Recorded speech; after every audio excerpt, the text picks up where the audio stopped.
Hey y'all. Wow, that was way too much me on there. It says that there's two people here. Can you hear me okay? If you would just leave a comment.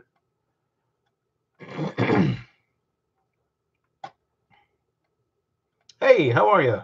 What's going on out there in California? Hey, Am. 5 by 5. Good deal. Yeah, there's two of you here. Oh, okay. Recurve bees. Hello. Yeah, I don't have a real topic, but I thought, hey, Zeph, Curious Yellow Solar, Mick, I thought I would tell you the mail story from start to end. Let me aim this down just a little bit. Hey, Skull, what's going on? Lone Star, Home Farm Ideas. Uh, I know y'all are familiar with my postal problem. Uh, I thought I would tell you the story from start to finish, and this is over the course of about 5 weeks. Hey, Smith and Wesson. Uh, my wife and I moved here, and the mailboxes were inside the property. So we want to be able to keep our gate closed because we have 3 dogs, and I don't want people driving down here because at some point I'm going to have all my tools here, which I don't yet, almost. So yeah, I'm getting mail, Lone Star. Shopping for body bags. No. So we spoke to the postmaster, and we told her what our wish was to move our mailboxes from just inside the gate to just outside the gate. She said, no problem. Just get with the mailman, and he'll tell you, hey, Big John, he'll tell you where to put the mailbox. Got with the mailman. Uh, he told me where it would be best for him, or he could turn around and get out of there because we're at the end of a dead end road. And I built the boxes. I moved them outside, sunk it in concrete, exactly where he told me to do it. Hi, Annette Newton. Uh, and about a week, he delivered mail for about a week. And then all of a sudden, for about another week, we got no mail. So I went to the post office and I asked him what the problem was. Hey, Nick. And she said, well, we stopped delivering mail because your neighbor was complaining about us driving up in his yard. And they were driving way up in his yard. And if it was me, I'd have been pissed too. There's plenty of room to turn around there without the mailman driving up into the neighbor's front yard. I don't mean a few feet. I mean 40 feet up into his yard to make a circle. There's more than enough room not to do that. So I said, okay, what do we do? Hey, drive shaft Drew. And she said, well, you have to move your mailbox down out onto the main highway, which is a third of a mile from the house, and it's a 70-mile-an-hour highway. Not exactly where the boxes would go, but it's a sharp curve, and it goes from 70 down to 55, down to 45, and when people come around that curve, they're still doing 70, and that's where my mailbox would be right there, and there's nowhere to park to get your mail. So I told the lady, no, I can't move my box down there. There's nowhere to park, and people have been turning around here with no issue for 30 years. Hey, E. Spears, Danny Dunnigan, hello there. So she insists I move it. I insist that there's no reason they can't back up. Uh, UPS comes down there with their huge truck and backs up with no problem. FedEx does it. Uh, the ambulance did it. Nobody has a problem turning around there, but also nobody goes up and drives in a neighbor's front yard. So 3 weeks go by of me going back and forth, and I'm trying not to be ugly. I don't want to escalate it. I don't want her to call the police or anything like that, or ban me from coming there. So finally, I go in there and I get all the addresses of my state representatives, my congressmen, uh, Governor Abbott, the Postal Regulatory Commission. I know most of y'all have heard this already, but not from start to finish. And I write all these letters. I actually just threw the last letter away that I even wrote a letter to the president. I didn't mail it though. I mean, I'm not crazy, but I was that mad. So, hey, Hilltown, what's going on? Good to see you here.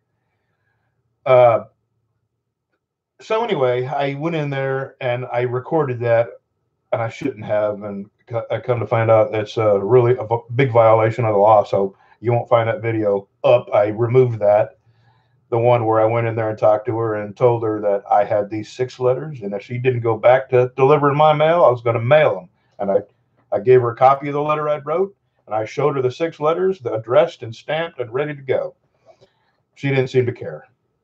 So that Saturday, I got no mail. I said, well, maybe I didn't get mail Saturday. I'll wait till Monday. Monday, I got no mail. Monday afternoon, I mailed those letters from over in Louisiana. A week later, I go in there, and with her head down and real quiet. I mean, she was like this. You know, before she was all confrontational and loud and really ugly. With her head down, she, Mr. Dawson, I'm going to go ahead and let that guy go ahead and deliver your mail like that without looking at me. Real quiet, called me Mr. Dawson. And, hey, BC, hey, Puddin', hey, Puddin'. So anyway, they went back to delivering my mail. Score 1 for the little guy. I'm telling you, over the years, I just don't get what my problem, the attraction to nuts that I have to, from the post office. It's uncanny. You know, if you followed me for long, you remember all the problems I had at my last place with that crazy mailman. Just unthinkable things that you wouldn't think somebody would do to a customer. Anyway, it's done and over with. I'm getting my mail, and thank God, because I'll tell you what, it wouldn't be a big deal to most people, but I think I've mentioned that I really hate bullies, and I am type A. I'm a calm and patient, polite person. I respect people. I hold doors for folks. It takes a lot to make me mad. But when I get mad, I get determined. And I got real determined. I was not going to let her beat me, bully me into moving my boxes. And thank God it's over, because I lost sleep over it. I mean, it's amazing how something can gnaw at you. Hey, Seaway, Jordan Bell. Did I miss anybody? It's amazing how something can gnaw at you to that degree where it will wake you up mad at night. And I was I was at the point where if I didn't win this soon, I was just going to pull up my box, drag it down to the highway, and stick it in the ground, because I have a lot of other things going on at the same time. I have a natural attraction to nuts. Yeah, maybe so. Sometimes it seems that way. Yeah, you're here. Look at that. Well, anyway, I still have. Oh, let me tell you the house selling story. Sticking it to the man. Yeah, I'll tell you.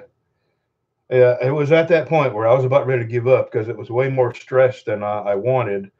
And you know, my wife's been sick, and I've had a few issues going on, and it was just more crap than I needed at that particular time. There's something wrong with my computer. You wouldn't believe this hideous picture that's right there. I don't know what's going on. Hey, FFC, Seaway.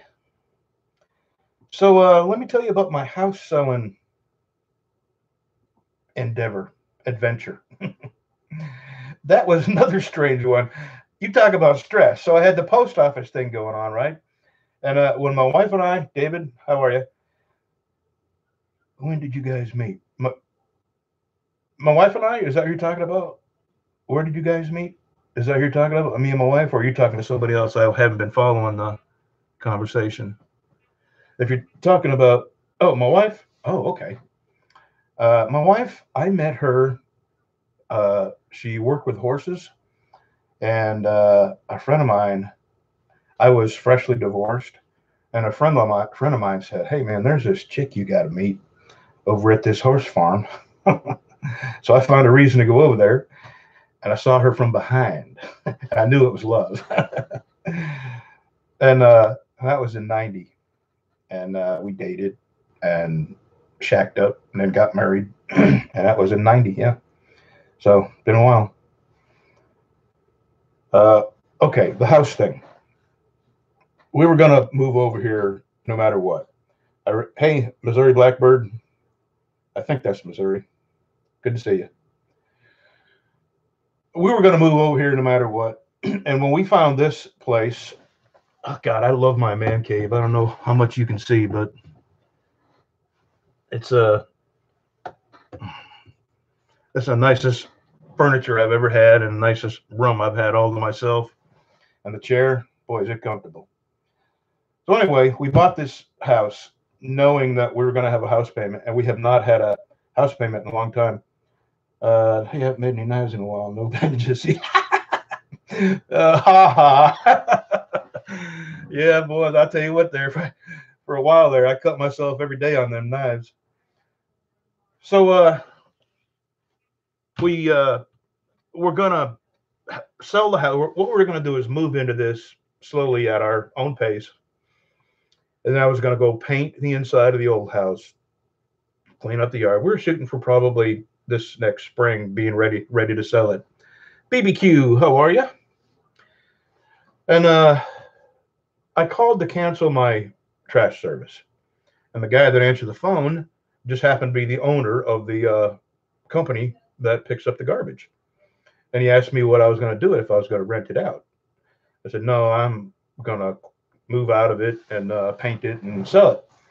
Hey, Jordan Bell. Uh, yeah, I do. I haven't got my shop up yet, but I will. Jesse, hello.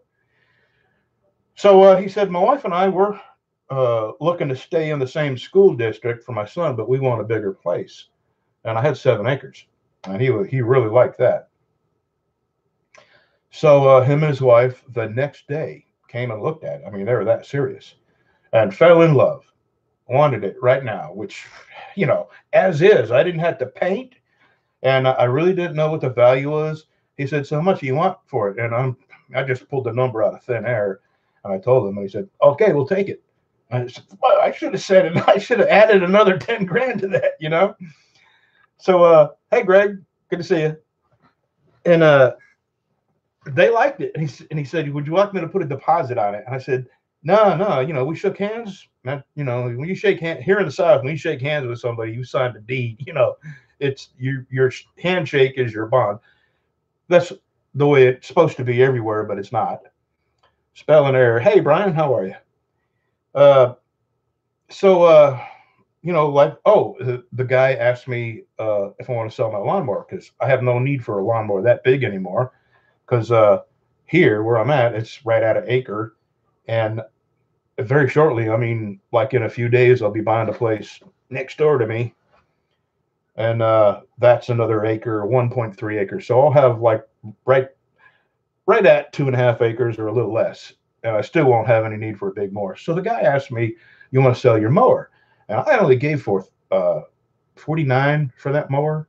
And I had it 3 years, and I'd already put 300 hours on it, which is a lot of mowing. And I mowed some yards for people. I made some money with it.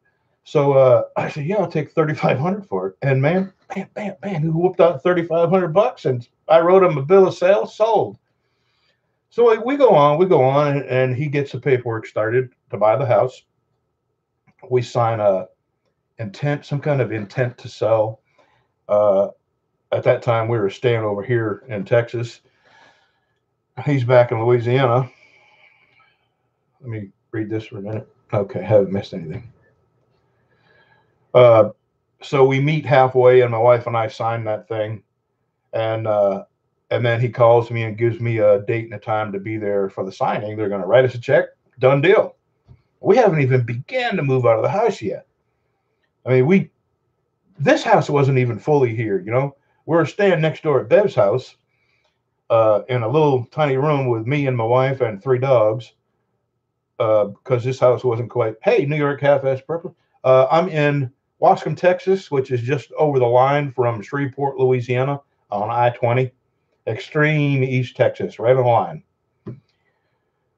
So it gets to the day where we're going to sign. My wife and I were in our fancy. I'm in my fancy bib overalls and a nice shirt with actual sleeves, or napkins, as I call them.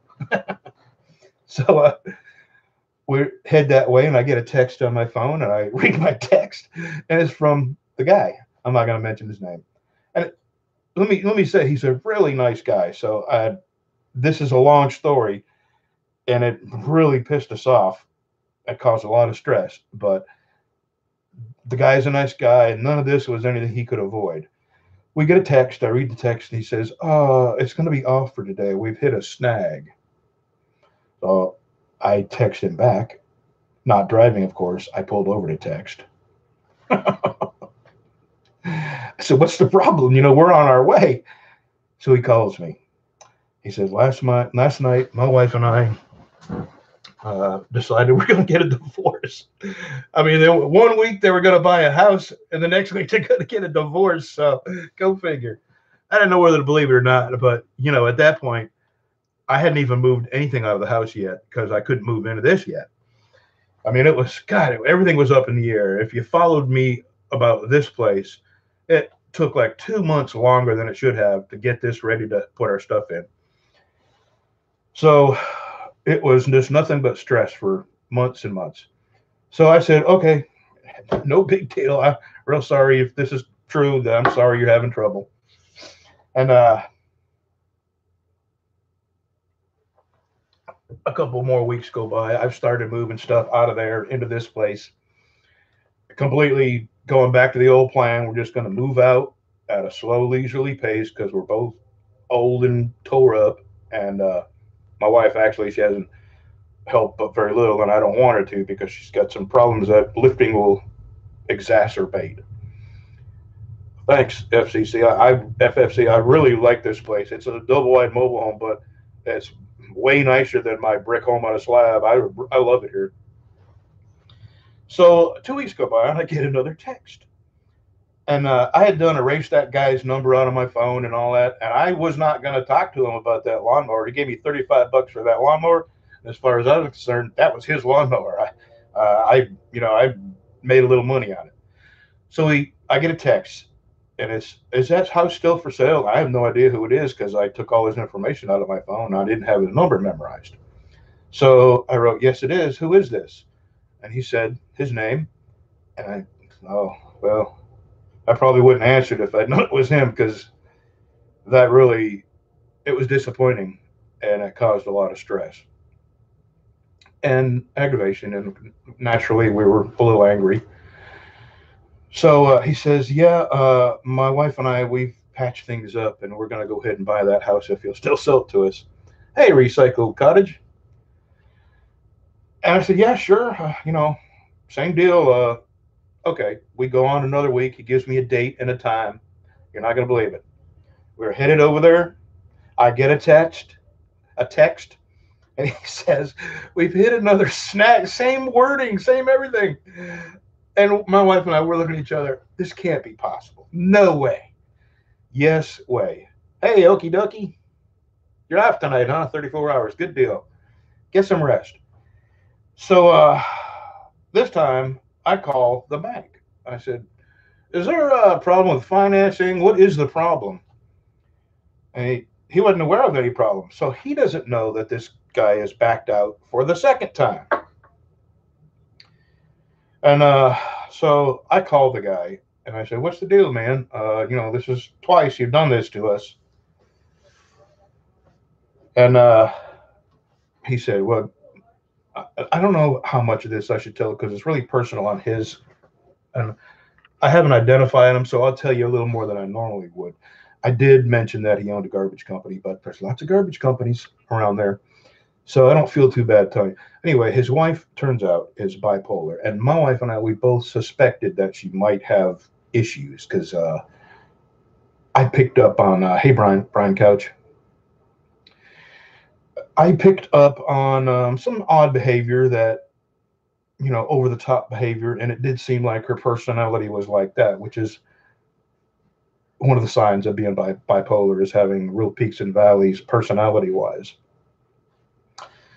So, we're trying not to be mad. He's a nice guy, and we really believe he's got problems. She admitted herself to a mental hospital, and he, days later, he said, look, I'm going to buy this by myself.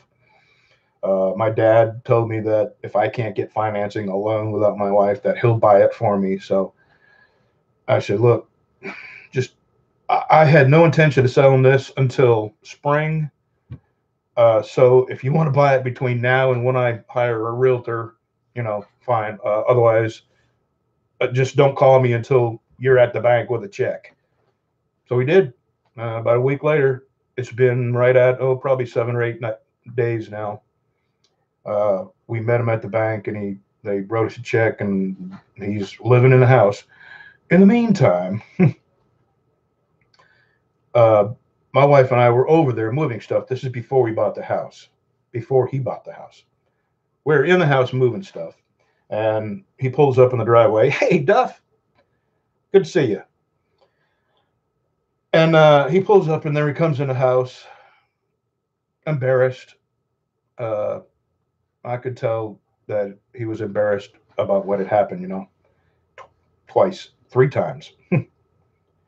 So he sits down in the sunroom and he says, full disclosure. And he tells us the whole story of, 21 years they were married, and he's had to deal with this personality where they can't find medicine, and she's aggressive, and cops have been involved. Mouse Toes, good to see you. Yeah, the cops have been involved, and he said they're getting a divorce, and he just can't deal with it anymore. And he has a teenage son that he had to, get out of that environment. So she signed something saying that he could buy that house outside their marriage, and that she would get the house and the equity in it at their old place. Hey, Stephen. So anyway, oh, yeah, that's right. He came over to tell me the whole story, and then he said, and now I got to ask you something. He said, I have no place to live. My wife kicked me out. The police came and made me leave, even though it's my house. And I left because I didn't want my son to have to endure anymore. He said, but I got no place to live. And I said, this has been the strangest thing that's ever happened. Hey, Teresa. I said, move in. I'll leave the electricity on, the water's on. Just treat it like it's yours, man. And if you don't buy it, you don't buy it. But we're not living in it, and it's probably better that somebody is here because I still have stuff in it. And at that time, I hadn't moved my gun safes. There's 3, and so I let him move in there for nothing. Well, I say for nothing. He bought. Hey, Doreen. He bought all my furniture, which we weren't going to bring here anyway. All our stuff here is new except my bed. I love my bed. My wife has a favorite chair. She brought her chair and her sewing room and my computer, stuff like that. But hey, Mick, how are you? So that's the story. We let him live there, and we got a check, sold it to him. And now I felt guilty that I had all our junk still in the house, and he owned it. And now he was being what I was, which was understanding and accommodating. He said, man, the house, just empty the house as quick as you can. You can take all the time you want for the shop, which is good because it's heavy. Tomorrow I'm going back for another load. Absolutely, Mouse Toes. I got out of having to, a realtor probably would have got 9 or 10 grand out of it. Hey, Arkansas Prepper. I am getting my mail now. Yes, Teresa. Gumbo. You having gumbo down there, man? Jeez. Most toes can tell you about gumbo. She comes from gumbo country. So here we are in our new house. Our old one is sold. I can see the light at the end of the tunnel as far as moving my shop. I've got probably a quarter of it moved. And yeah. Thanks, Drew. Yeah, I'll tell you what, people have offered to help, but I can't move fast enough to justify any help. I'm moving slow. I got some real back problems, neck problems, back problems, breathing problems. Anyway, I'm not. Plus, I'm gonna have to have my thyroid taken out very soon. I've got tumors on it, and they're growing inwards. It's making it very hard to breathe. You can probably hear me breathing whenever I exert myself. No, it's beyond chiropractor. It's herniated discs. I have 2 in my lower back and 3 in my neck. And I am not getting surgery. I have something called spinal stenosis, and it just gets worse and worse as time goes on. Of course, this is not helping, and I've got to make a decision about that too. You do own a Ford. Well, you are welcome here, Teresa. Hire a local mover. Yeah, I thought about that, but I've also had to make room to move my stuff. And next door, this way, to my north, that's my north right there. And this is my right hand. I don't know if things are backwards looking at me that way, but north is this way, and this is my right hand.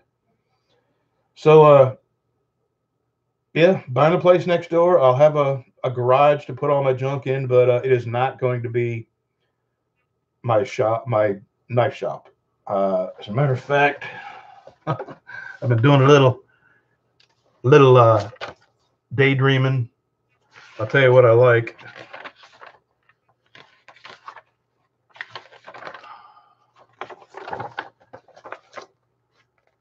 I'm looking at 16 by 36, but no, not with this. Just a small porch across the front. And the only reason I want that is a place to put my compressor, because this time I'm not putting my compressor inside the building with me. It drives me nuts. The mail situation, Doreen. I just told the whole mail story, and I'm getting my mail. I'm getting my mail. I won for once. I beat the government. Made in Texas. Hello there. I see you 812. Well, thank you. Hey, Chris Robinson. Yeah, I'm going to turn probably 8 or 10 foot of it into the leather working end of the knife shop, and the rest of it's going to be knife making and maybe working on weed eaters and chainsaws. You know, I want to air condition it and heat it and all that. Hey, Cab Trooper, you got in here. Okay, you leaving? I didn't see you come in. So thanks for stopping in, and good night. Hey, Chris, Detroit. Is the wife feeling better? She is actually feeling better. Yeah, she was really sick there for a while. It was getting concerning.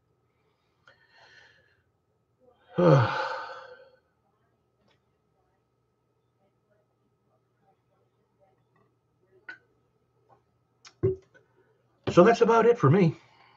Damn, 30 minutes. I've talked 30 minutes. Can't believe anybody would listen to me that long.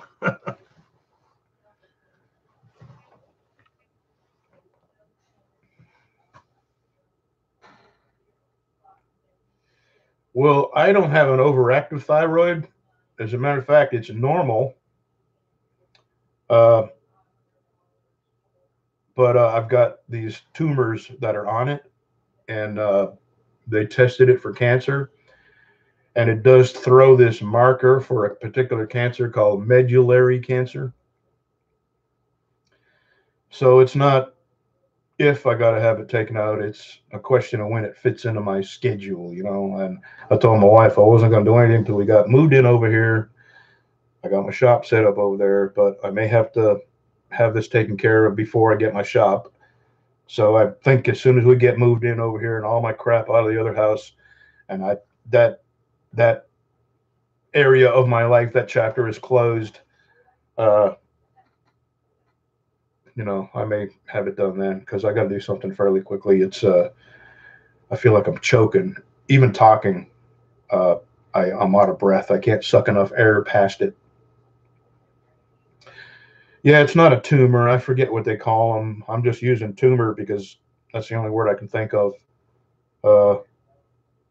Nodule. That's the word. Nodule. Cancer does not run in my family that I know of. My sister had skin cancer, but that was in one little spot.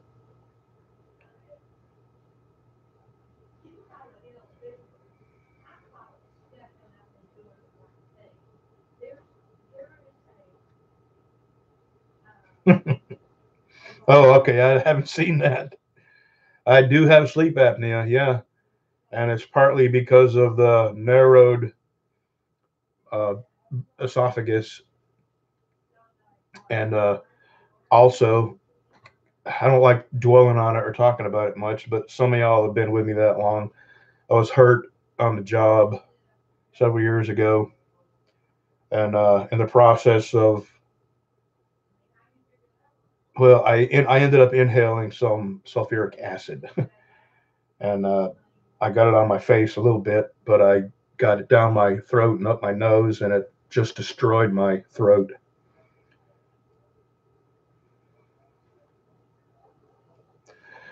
Well, the thing is, Teresa, they can't be removed because they've grown into the thyroid gland. So they can't go in there and remove the nodules. That was the thing I thought of. Well, why can't you just remove it? You know, people remove polyps and nodules all the time, but not when they grow into your, they become a part of the thyroid. And it's not affecting the function of the thyroid, but it's affecting my breathing worse and worse every day. So something's going to have to be done. Yeah, sulfuric acid. Ouch. Boy, I was putting it lightly. It was the worst pain I ever felt in my life. And I have broken bones and had some painful things happen to me. But getting that acid, that was it was excruciating, and it wouldn't stop. It hurt for, well, okay. I just had a dog come in. Come here, Lucy. Come on, Lucy. Lay down.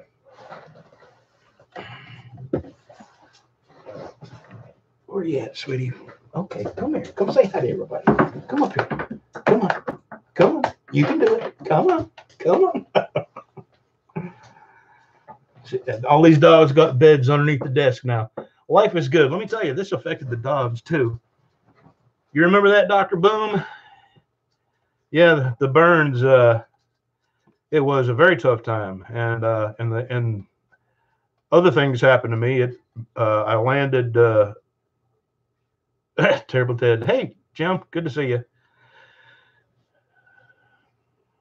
I don't even know if I left that. I had a video of that, but I think I may have taken it down. I can't remember, or made it private. I can't remember. So yeah, that was a real turning point in my life. It changed the rest of my life. It changed breathing and walking and everything.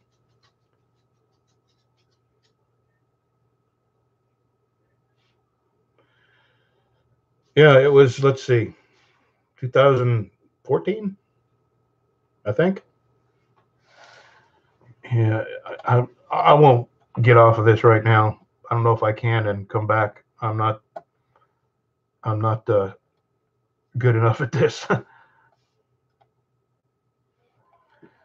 Yeah, you've been. I think Skull. I think you actually my oldest subscriber. I do believe. I think you were one of my first two or 300, and that was back in 06, I think. I think you were just a young pup back then. How old are you, Skull? Hey, Bob. How are you?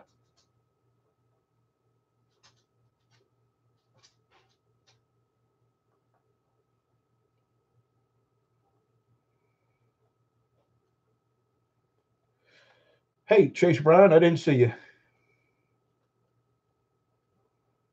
G. Fruget. How many people know how to pronounce your name? Are you from Louisiana? You're in your 30s?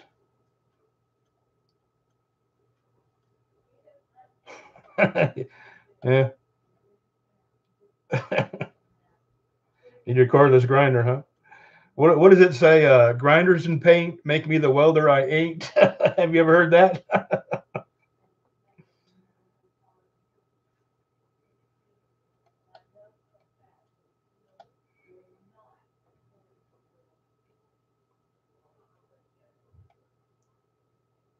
Going to Louisville, huh? Can't watch YouTube when you're driving. Yeah, you can't. Although I ran the desert. Hey, Redneck Prepper. Good to see you. Thanks for dropping in. Shadow Dragon. Hello there. I ran the desert for like 12 years, Interstate 8. I mean, it's desolate. Some nights I'd be the only, you'd go 300 miles and see two or three cars. I may have watched a video or two with my phone set on my dashboard. Hey, Tigger bouncing.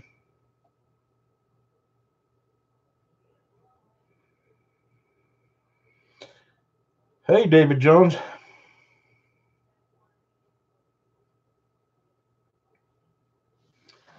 Well, CPAP, yeah, it took a little getting used to, and now when my wife and I started staying over here a night or two during the week, and then going back to the other place and packing, I didn't bring my CPAP. I did not sleep. I had no idea how much it helped me, and I yeah, I can't even sleep a couple of hours without my CPAP.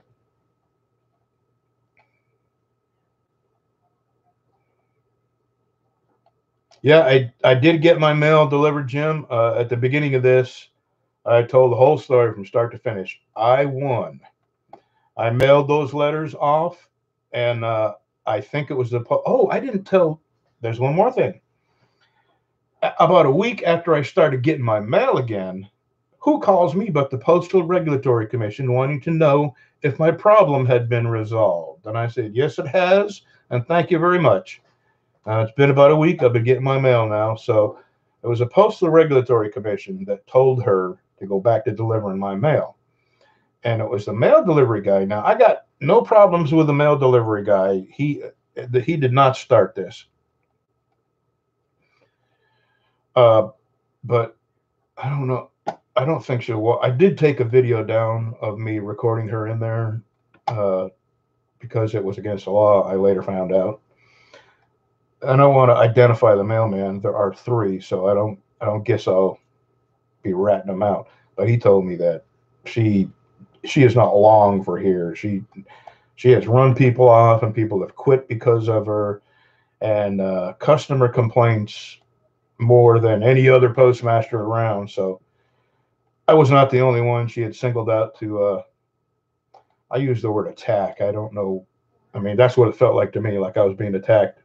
Okay, Smith and Wesson, thank you for stopping in. Had fun.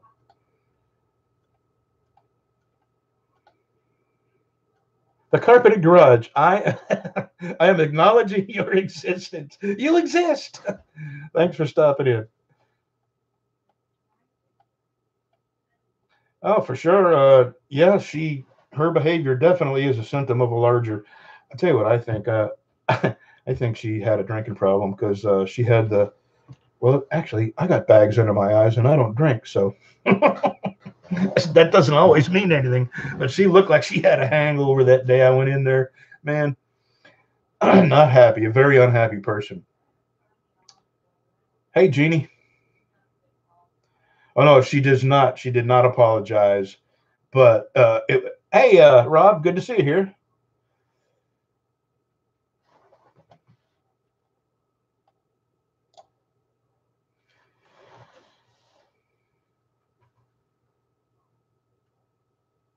Yeah, she had all the signs, plus being a very miserable and unhappy person, and taking it out on total strangers using the little bit of authority you had with your job.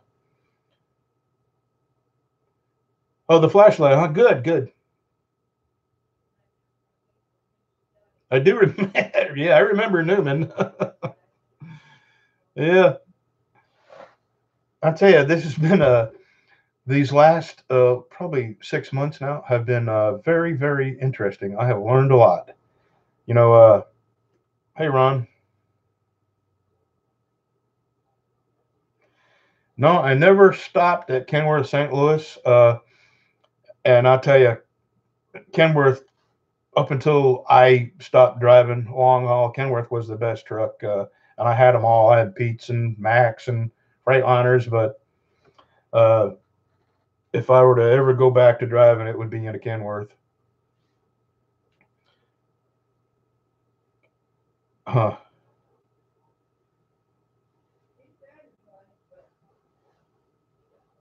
No neighbors with pot-bellied pigs. Newman and yeah. Huh.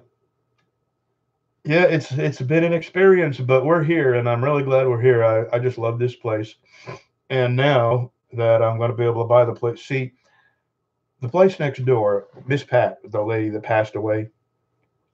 One of the reasons we moved over here was to help Bev with her mom. Her mom was uh, at that time was 90 and heavy, hard to take care of and move around, and so my wife and I, part of the reason we moved over here was to help Bev with her mom.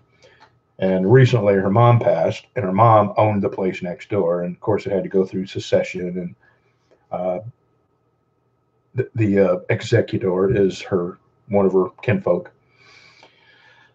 So it took a little while to, we've got the money. It's put away for that, and I actually just found out exactly what I'm going to be paying for it, which is fairly reasonable. He could have, hey, Two Finger, good to see you. The neighbor's dog that was being ignored. I tell you, you have to choose your battles, and I just try not to look over there. It breaks my heart to see that dog on the end of a chain, but I've had so much trouble with this town and the people letting us know that we were not welcome here. They sure made it difficult for us to move here. And anyway, I can't do anything about the dog. It pains me to see him, but I can't save every dog. Well, I have one down here, Lucy Bell. She was on her way to the kill place, and we took her. And the one down here, that's Breezy's underneath the desk right here. I saved him from 6 months of living in a cage.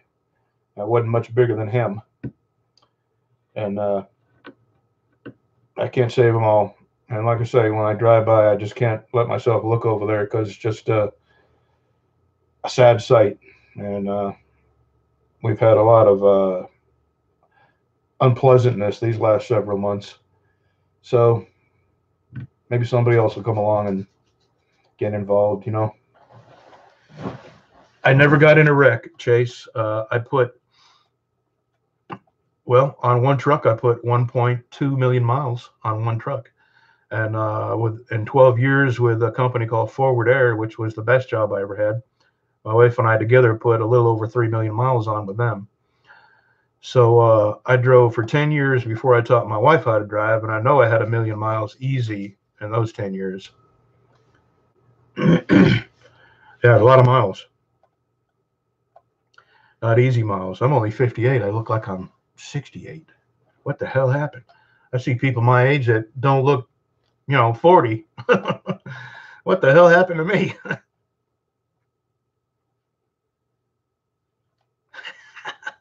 Okie dokie, if your wife sees that.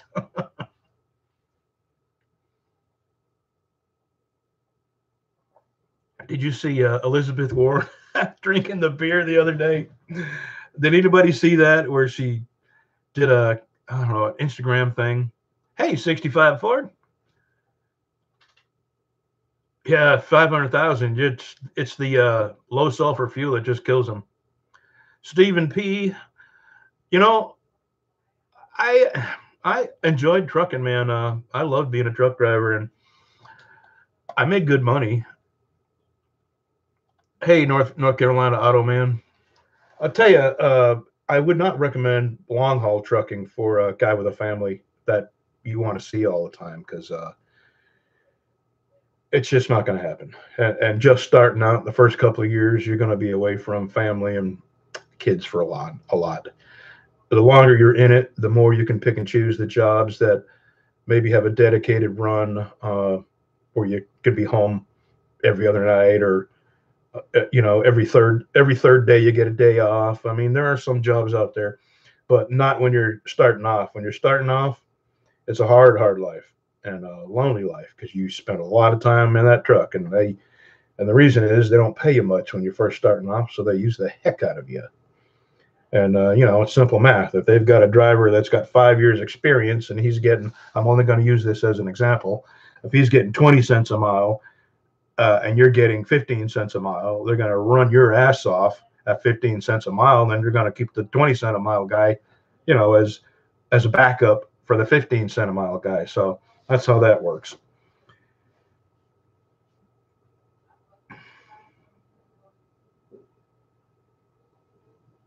Oh yeah, I just can't even make myself do it. It was kind of disgusting how she drank that beer, man.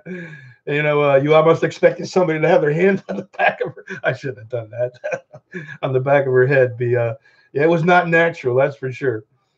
And the little speech she gave, and then she thanked her husband for being there, like he wasn't supposed to be there. That was weird.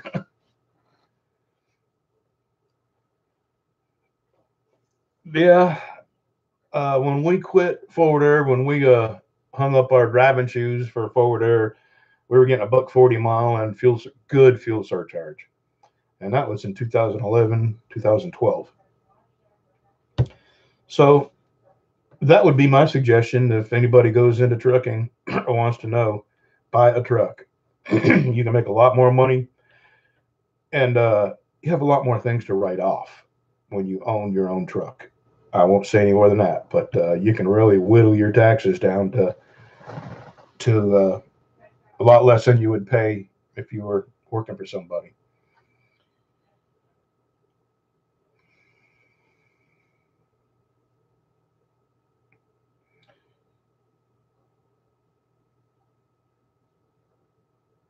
The DeWalt jigsaw video.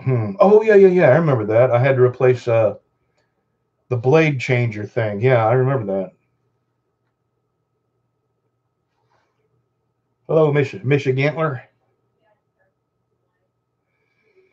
Yeah, I don't know what the going rate for driving is now.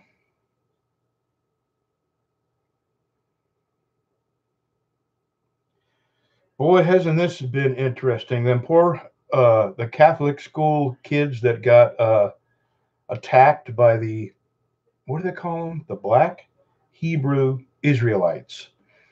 If anybody saw the whole video, man, they were hurling racial insults at these 15, 16-year-old high school kids. And hey, country boy, Patriots won, two finger. I saw the whole video, and it was just mind-boggling that anybody would blame those 15-year-old teenagers for inciting that with the Indian beating his drum about this far in front of the kid's face and chanting, and the kid not smirking or mocking him or doing anything.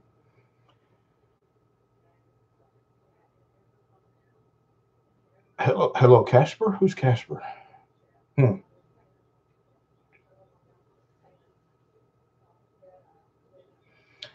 Yep, heard about the comatose lady giving birth. Did I hide a gun in my man cave? I have a gun in every room because I'm insane. No, my safes are in here. And I do have a shotgun in the bedroom and my pistol in another room. So, yeah, Casper is a friendly ghost, dang it.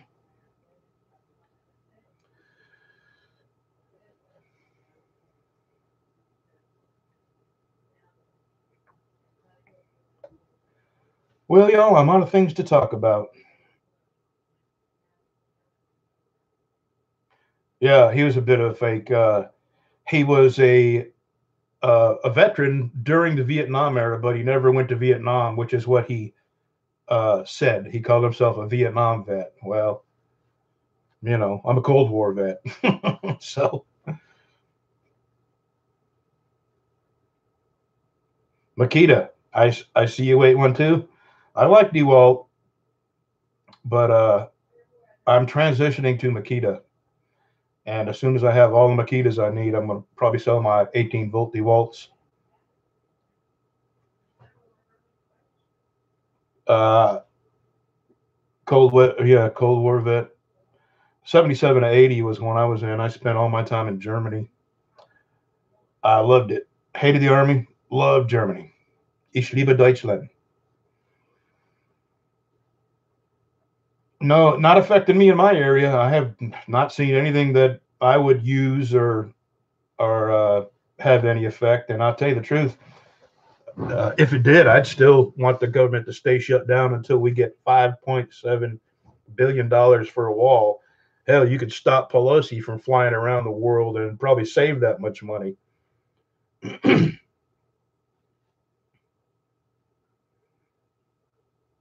So you're in transition. You're in transition, Jim.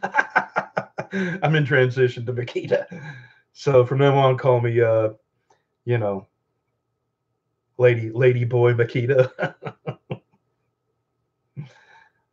Yeah, I was gonna do a Sunday rant on D Wall. It's not enough to rant on. Yeah, Ranger Recon Ranger is how he referred to himself, and I wasn't anything spectacular. I was a truck driver in Germany. In the army. That's what I did, was drive a truck. Yeah, a Recon Ranger, whatever that is. Yeah. Huh. As a matter of fact, I barely made it through boot camp, and they must not have known I barely made it through boot camp, because they asked me if I wanted to go to Airborne Ranger School, and I didn't say it. You don't talk like that to drill sergeants. But in my head, I was thinking, are you crazy? I barely made it through boot camp. I'm not going through any more of this. Send me wherever you're going to send me and let me get my army life started.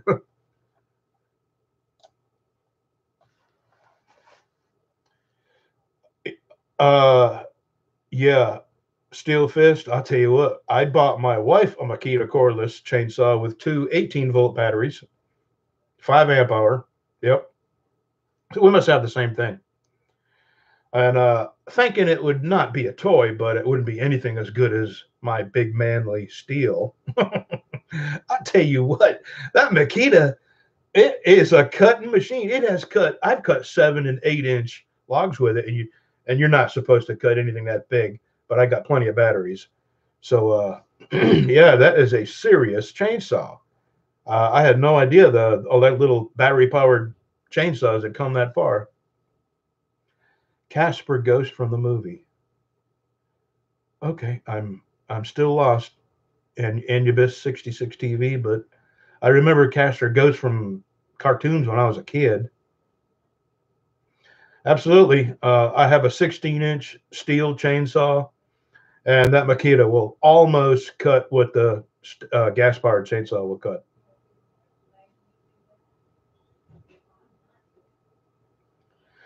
Well, when I was in boot camp, Chris, we had a guy shoot himself in the foxhole, and I remember his name. His name was Lawlier. Was his last name. You know, in the army, you call everybody. You don't have a first name. Everybody, you call each other by your last name. And I guess he couldn't take boot camp. You know, when I was in the 70s, they weren't rushing people through to get them over to Vietnam. They could take their time and mentally torture you perfect, just right. And Steve, his name was Steve Lawlier, and I guess he just couldn't take the mental part of boot camp. And we were at training with live ammunition and foxholes, and he shot himself. And yeah, I would have thought he would have been the one, because he was a weird dude anyway. He referred to himself in third person all the time. He called himself Lawlier.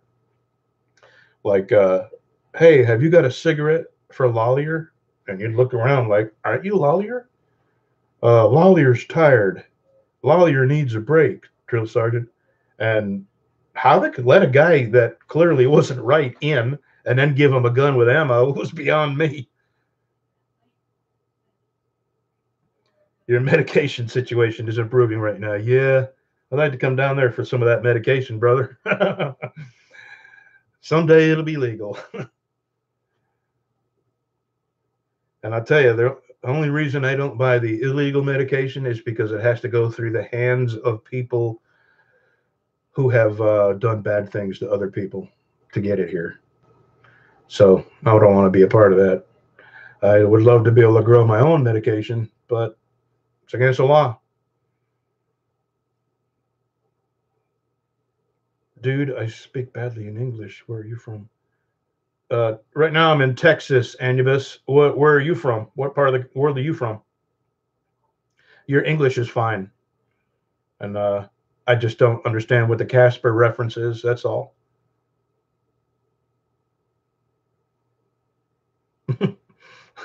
Is that right? Yeah, I've been in New York City lots and lots. As a matter of fact, you might know the grocery store that I used to haul to. What was it called?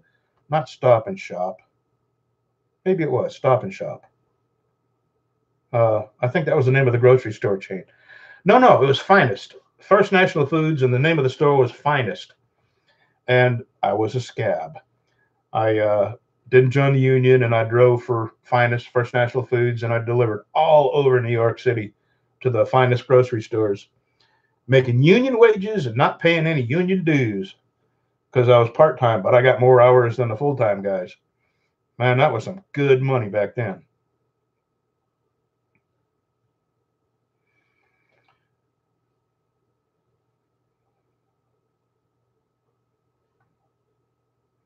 Yeah, Stop and Shop is still in Connecticut, huh? Yeah.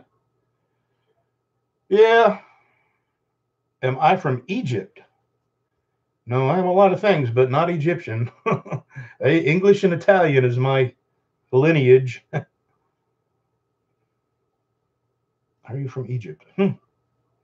No, I don't know what to think of that. But yeah, Stop and Shop in North Haven is the warehouse that I used to deliver to, and God, that was awful. And I don't want to badger union people. I hate union. Well, Stephen P., you and I feel the same. I hate unions so much that when I bought my own truck, I absolutely refused all loads that came from or went to union shops. And I've got no problem with people working unions. If you are a union man, fine. But when you're a non-union man trying to get business done or work, uh, bring a load into a union warehouse or out of a union warehouse, it's not worth your time. And let those union people deal with that little tiny cluster of union. I mean, unions are a very small minority of workers in this country. And I, when I bought my own truck and became my own boss, I just let all the union people deal with other union people. I hauled, uh, I hauled UPS freight, and that was a union outfit, and I had no problem hauling out of UPS. Nobody ever gave me any trouble.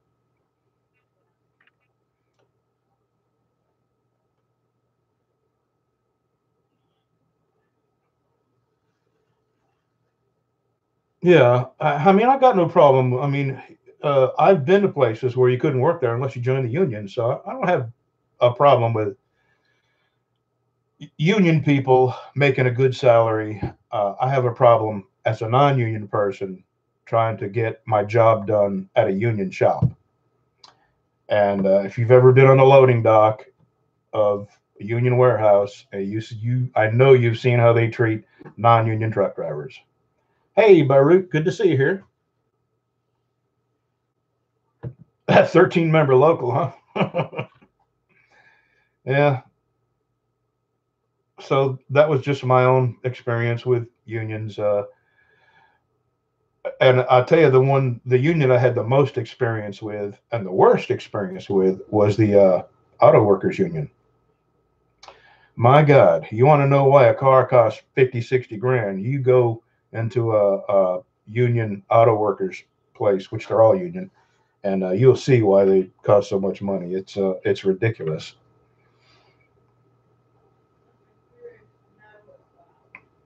And that really the warehouse workers union and the auto workers union is the only unions that I really had much to do with, and that is exactly why I stopped delivering to unions. Oh yeah, HOAs for sure. Yeah, you can't fly a state flag, or if you do, or if you're a veteran, you can't. If some of them won't even let you have bumper stickers on your car if you're a veteran or anything like that, and you have to approve the color of your house. Which I understand if you buy into a neighborhood that's, I mean, if you know what you're going into, it's your own fault. Oh no, Tigger bouncing. I don't pan flip anymore. No, especially not here in the new in the new house. I can see that going over well, man. Egg everywhere, and then so I'd have a mess to clean up and a very mad wife to make happy again.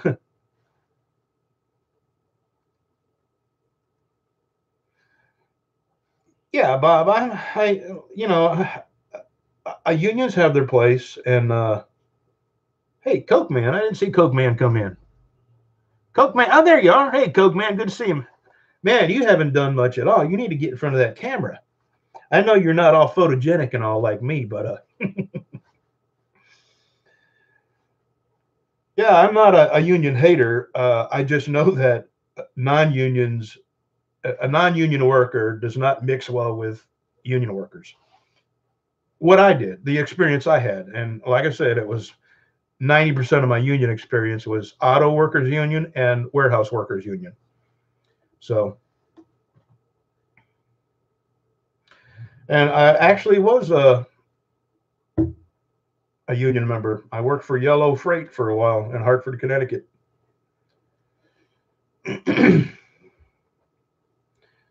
Yeah, I'll tell you, I'm gonna have to try that.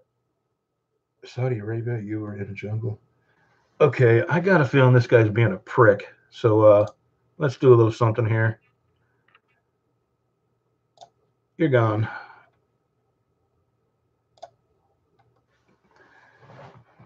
I don't want any hassles, and it's just weird questions calling me Casper, and if I'm from Egypt and then Saudi Arabia. So yeah.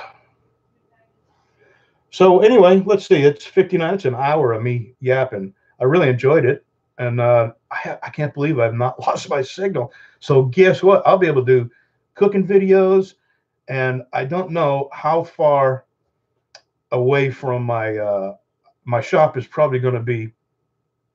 My knife shop, probably 100 from where I'm at right now, probably a good 175, maybe 200 feet.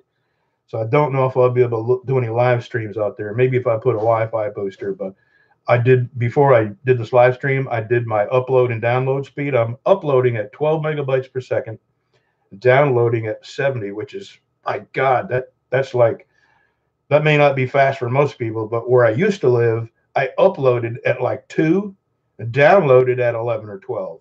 So I'm really happy. Yeah, I'm really enjoying this man cave. Really enjoying it. Well, y'all, I'm going to hang it up. It's been an hour. I can't expect anybody to listen to me for more than that. That's just inhumane. Plus, you've had to look at me. So I really appreciate you showing up. It's been fun, and we'll do it again sometime. And I don't know how to end this. So there's this fuzzy writing there. Ah, there you are. Hey, y'all. Thanks for stopping in and spending some time with me. We'll see you again soon.